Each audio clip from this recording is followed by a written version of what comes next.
बहुत बहुत शुक्रिया। और थोड़ा सा जीवन के बारे में बात कर लेते हैं, संघर्ष के बारे में। कल भी बात चल रही थी, दुनिया में बहुत सारे लोग हैं जो हारते ही नहीं कभी, जो कभी हारते ही नहीं, हमेशा लड़ते रहते हैं परिस्थितियों से, हालात से, कुछ भी मिल जाए, तूफान से, सबसे लड़ते हैं और बेटा एक दिन चैंपियन बन जाते हैं। बहुत सारे लोग हल्की सी हवा में ही गिर जाते हैं, उठने की कोशिश नहीं करते। गिरना बुरी बात नहीं बेटा, लेकिन उठने की कोशिश नहीं करना बहुत बुरी बात है, बहुत गलत बात है। तो कुछ लोग हिम्मत रखते हैं, कुछ लोग हार जाते हैं, और जो हार जाते हैं वो दुनिया से विदा हो जाते हैं, मतलब वो गुमनाम बन जाते हैं, उनकी हस्ती मिट जाती है, उनको कोई भी नहीं जानता है। लेकिन जो बेटा लड़ते हैं, हिम्मत रखते हैं, जो संघर्ष करते हैं, वो दुनिया के लिए मिसाल बन जाते हैं। और दुनिया में ऐसे कई हजार लोग हैं बेटा जिनके लिए मतलब क्या बताएं उनको, बोला जी कुछ नहीं हो सकता।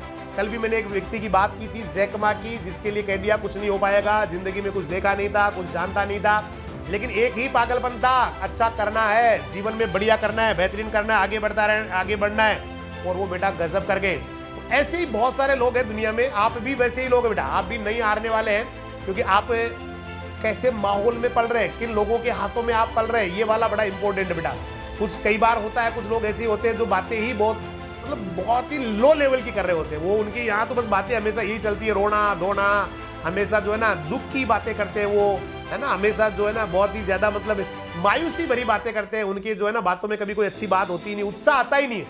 और कुछ लोगों की बातों में बड़ा जोश होता है बेटा, उनको उनकी बातें जो होती है ना वो बड़ी हिम्मत वाली, और यूं मजा आता है उनके साथ बैठ गई, अच्छा लगता है। आधा घंटे भी वो बात करते तो यूं लगता है भाई बैठे ही रहे हमारे साथ, 2 घंटे तक बैठे ही रहे, हमें जो है ना ये हमसे बातें करते ही रहे, क्योंकि उनकी बातें ही बहुत जबरदस्त वाली होती है, जोश भरने वाली होती है। वो हमेशा अच्छे लोगों के भी बारे में बातें करते हैं, अच्छे लोगों के बारे में बातें करते हैं भाई। हमेशा वो है ना शिवाजी की कहानियां सुनाते हैं, महाराणा प्रताप के बारे में बताते हैं। वो लोग जो है ना साइंस के बारे में बात करते हैं, टेक्नोलॉजी के बारे में बात करते हैं, कंट्रीज के बारे में बात करते हैं। बोला वो देश ऐसा है, वो लोग इसको दबाने की कोशिश कर रहे हैं, लेकिन वो डरते नहीं है। वो इजराइल ऐसा देश है जो अपने आप में बहुत बड़ा है, उसकी टेक्नोलॉजी बहुत हाई है। तो ऐसे कुछ लोग होते हैं जो बहुत अच्छी अच्छी बातें करते हैं, मतलब सफलता की बातें करते हैं, साइंस की बातें करते हैं, टेक्नोलॉजी की बातें करते हैं, आगे बढ़ने की बातें करते हैं, हमेशा आगे मतलब जुनूनी होते हैं, और एक दिन वो अच्छा कर जाते हैं। और कुछ लोग हमेशा बेटा निरस्ता वाली, रोने वाली बातें करते हैं, उनको देख के उनकी शक्ल भी रोने वाली होती है, देखने के बाद लगता है कि भाई तू रोए उससे पहले मैं ही रो देता हूँ तेरे को देख के। और वो रोते ही रहते हैं, फिर हमेशा ही रोते रहते हैं, हमेशा ही पता नहीं कैसी जिंदगी जी रहे होते हैं। तो भाई 2 तरह के लोग होते हैं दुनिया में। आप मुझे लग रहा है कैटेगरी नंबर जो बेस्ट वाली है उसके अंदर है, कभी हारने वाली कैटेगरी में नहीं है, कभी हारेंगे भी नहीं। और दुनिया में बहुत सारे लोग हैं जिनके बारे में लगातार सीरियल बना के चल रहा हूँ। इन दिनों में मैं किसी न किसी एक ऐसे व्यक्ति की कहानी लेके आता हूं जो दुनिया में है, जिन्होंने धमाल मचाया दुनिया में, जिनके लिए ये कहा गया कुछ नहीं कर सकता, लेकिन भाई वो कल भी मैंने सुनाया था भाई इतनी बार फेल फेल फेल, है ना भाई, दूसरी में 3 बार, 8वीं में 4 बार फेल, फिर उसके बाद एंट्रेंस एग्जाम दिया 30 बार फेल, उसके बाद में भी गजब कर गया, वो जबरदस्त कर गया। ऐसे ही लोगों के बारे में मैं सीरियल, अभी मैंने पूरा सीरीज चला रखा है, और आज भी मैं ऐसे ही एक व्यक्ति की कहानी लेके आया हूँ जो हिंदुस्तान के ही है, और जिनके लिए मतलब कुछ भी नहीं, बोला हो ही नहीं सकता, कुछ कर ही नहीं सकता, मतलब कूड़ा उठाया उन्होंने। कूड़ा जानते हो, कचरा उठाया, कचरा उठाने के बाद भी दुनिया में अपनी पहचान बनाई उन्होंने, मतलब बुरे बुरे दिन देखे, बहुत बुरे बुरे दिन देखे।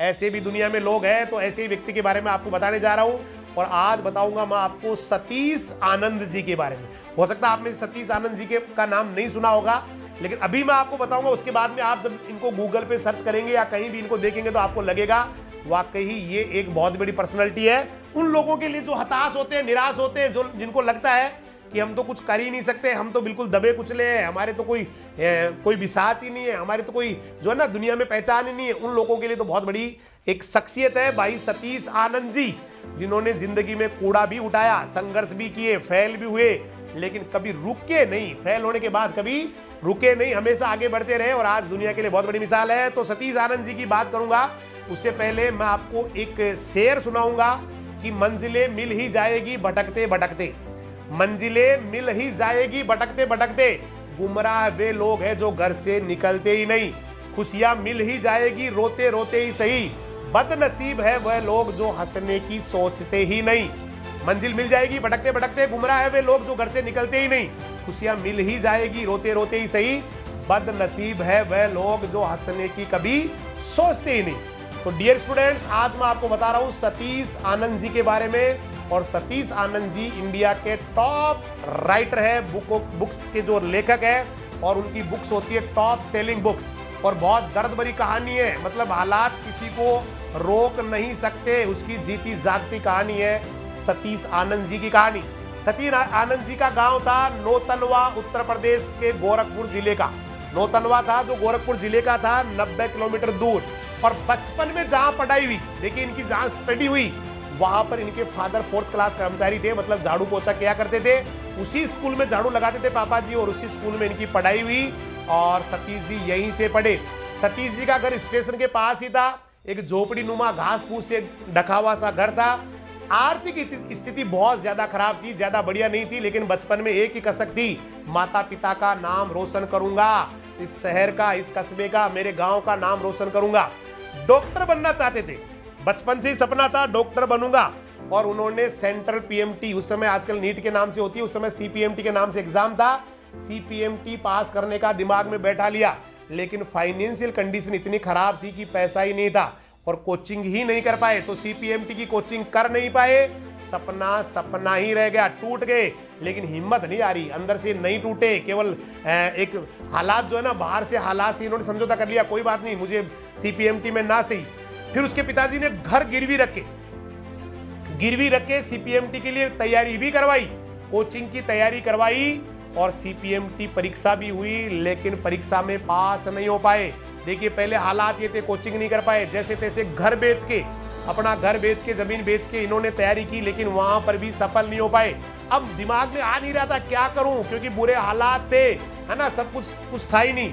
उन्होंने कहा मैं सीधा घर गया, और पता चला कि घर भी हमारा नहीं था, क्योंकि घर को पिताजी ने मुझे पढ़ाने के लिए बेच दिया था। कहाँ जाऊं मैं? पिताजी जिस स्कूल में सफाई कर्मी थे, वहीं उसी मैदान में तंबू तान के रहने लगे। जब घर था नहीं तो वहीं पे रहने लगे, जहां पर उनकी स्कूल में सफाई चलती थी, वहीं पे तंबू तान लिया। और मैंने भी उनको फाइनेंशियली सपोर्ट करने का मन बना लिया कि घर की स्थिति, भाई बहन की पढ़ाई, मुझे कुछ करना है, और इसके लिए वो मुंबई आ गए। अब दिक्कत एक ही आ रही थी, अंग्रेजी भाषा, अंग्रेजी लैंग्वेज। कल भी हम जैक मा की कहानी में पढ़ रहे थे, कहानी हम सुन रहे थे कि जैक मा को भी अंग्रेजी का नॉलेज नहीं था, वही प्रॉब्लम आ गई थी, और इनको भी अंग्रेजी में दिक्कत आ रही थी। और ये लखनऊ स्टेशन पे चले गए, वहां पर एक आदमी कॉल सेंटर का प्रचार, मतलब एक विज्ञापन लिख रहा था, उस जो कॉल सेंटर कंपनी का था, वो कोई नौकरी के लिए था, भाई कॉल सेंटर कंपनी में कुछ आदमी चाहिए। तो उस भाई को जाके पूछा, भाई कहाँ मिलेगी नौकरी? उसने कहा, भाई मैं नहीं जानता, मैं तो केवल यहाँ दीवार पोतने के लिए, विज्ञापन लिखने के लिए आया हूँ, लेकिन जो एड्रेस में लिख रहा हूँ उसके ऊपर चले जाइए और आपको शायद वहां नौकरी मिल जाएगी। लेकिन सतीश जी को कॉल सेंटर वॉल सेंटर कोई पता नहीं था, उनको तो बस एक ही था, मुझे काम करना है। वो दिए गए पते पे चले गए और वहां इंटरव्यू के लिए गए, तो वहां पर सारे लोग coat tie up to date आए थे, कोट पैंट सारा पहने हुए थे। उन्होंने रिसेप्शनिस्ट से पूछा, जी मुझे इंटरव्यू देना है, तो उन्होंने कहा, भाई आपके डॉक्यूमेंट्स और सीवी दे जाओ। सीवी शायद हो सकता है आप स्टूडेंट नहीं जानते होंगे, सीवी कहते हैं कुरिकुलम वाइटे, मतलब बायोडाटा, वो दे जाए। लेकिन सतीश जी को नहीं पता था सीवी क्या होती है। उन्होंने कहा, भाई मैं तो जानता ही नहीं हूँ सीवी क्या होती है। तो एक आदमी ने कहा, भैया सीवी जो होती है, बायोडाटा जो बनते हैं, वो साइबर कैफे में बनते हैं। तो वो साइबर कैफे में चले गए, बायोडाटा बनाए, इंटरव्यू का नंबर आया, तो एक व्यक्ति ने उनसे इंग्लिश में पूछा, जो क्वेश्चन थे इंग्लिश में पूछा, लेकिन उनको इंग्लिश आती नहीं थी, समझ ही नहीं पाए, और वहां पर सतीश जी को डिस्क्वालीफाई कर दिया। और उनके दिमाग में एक चीज बैठ गई थी कि मुझे अंग्रेजी तो सीखना ही पड़ेगा। अब दूसरे शहर में खाने के लिए जो है ना, कमाना के लिए जाना जरूरी था। एक ढाबे पे काम करना शुरू कर दिया बेटा, ढाबे पे लग गए, वहां पे झाड़ू लगाते, सब्जियां काटते, बर्तन साफ करते, गंदगी साफ करते, और जब भी खाली टाइम मिलता अंग्रेजी पढ़ने लग जाते।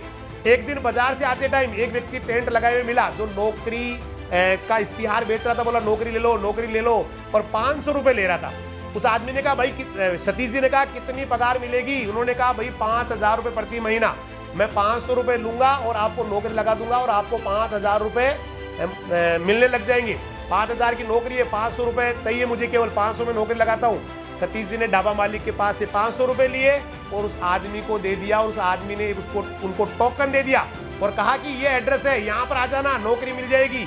और वहां पर दूसरे शहर का पता लिखा हुआ था, लेकिन सतीश जी के पास तो पैसे थे ही नहीं। वो रेलवे स्टेशन पे पहुंचे, वहां पर उन्होंने जैसे तैसे करके उनके पते पर गए, वहां पर वो बिल्डिंग मिली नहीं, और उनको पता चला बहुत बड़ा धोखा उनके साथ हो गया। वो 500 रुपए लेकर भग चुका था।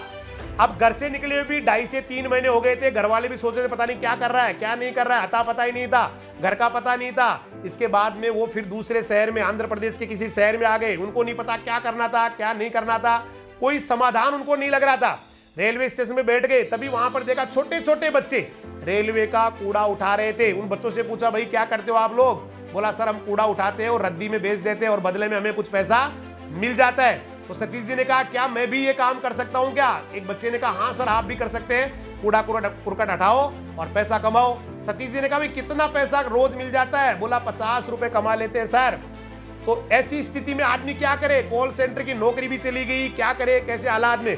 तो उन्होंने वहां पर कूड़ा उठाने का काम शुरू कर दिया, है ना। करते करते करते घर की याद आई, टेलीफोन से घर पे फोन लगाया तो माँ वहां पर घर पे फोन लगाया तो पता लगा कि माँ दुनिया से चली गई है। सारे घर वाले मातम में थे।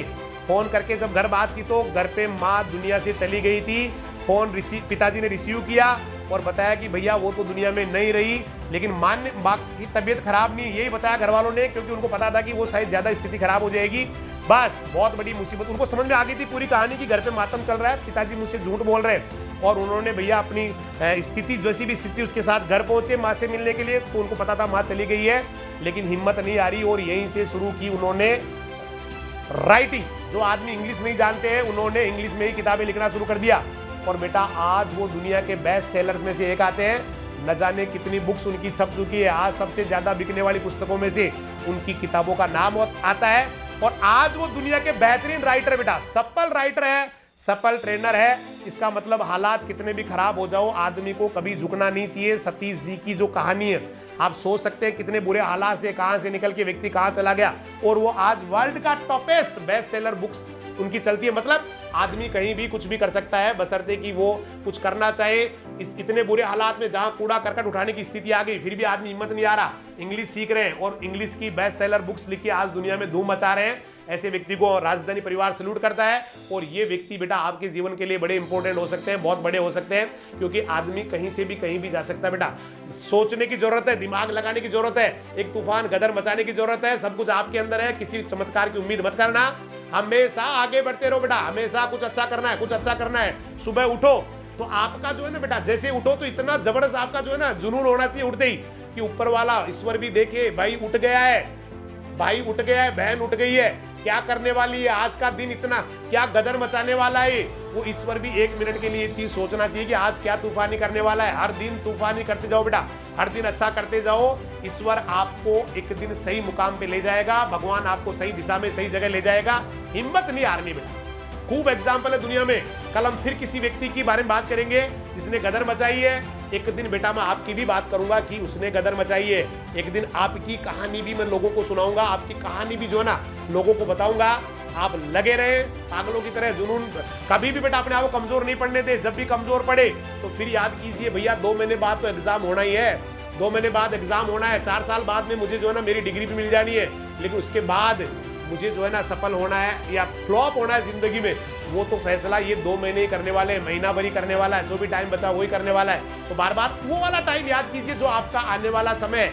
वो अगर आपको अच्छा बनाना है, ब्राइट फ्यूचर, और केवल आपका नहीं बेटा, आपका ही नहीं आने वाली पीढ़ी का भी, क्योंकि वो भी आपसे बड़ी उम्मीदें बड़ी दृष्टि से देख रही है कि मेरे कोई पीढ़ी में है जो मुझे बहुत अच्छा कर देगा मेरे लिए, कोई है जो मुझे बहुत ऊपर तक ले जाएगा, कोई है जो मुझे दुनिया के अंदर बेमिसाल बनाएगा। उस वाले टाइम को याद करके लगे रहिए बेटा तूफानी तरीके से, गजब तरीके से, क्योंकि आने वाला कल आपका है बेटा, आने वाला कल आपका है। हो सकता है आज आपको लग रहा होगा दुनिया कहाँ जा रही है, लेकिन एक दिन बेटा दुनिया से भी आप ज्यादा आगे जाएंगे। इसलिए कल के दिन को हमेशा अच्छा बनाने के लिए लगे रहो पूरी ताकत के साथ। मैंने कहा ना, कल का दिन केवल और केवल आपका है, गदर आप मचाने वाले हैं। कल फिर मिलेंगे, तब तक के लिए सभी को बहुत बहुत शुभकामनाएं। आगे बढ़ते रहो, अच्छा करते रहो, ईश्वर आपको जो है ना बुलंदी पे ले जाए, अच्छे मुकाम पे ले जाए। नमस्कार, जय हिंद, जय राजधानी, सत श्री अकाल, सब्बा खैर, वाहे गुरु दी फतेह, अल्लाह हाफिज, खुदा हाफिज, राम राम।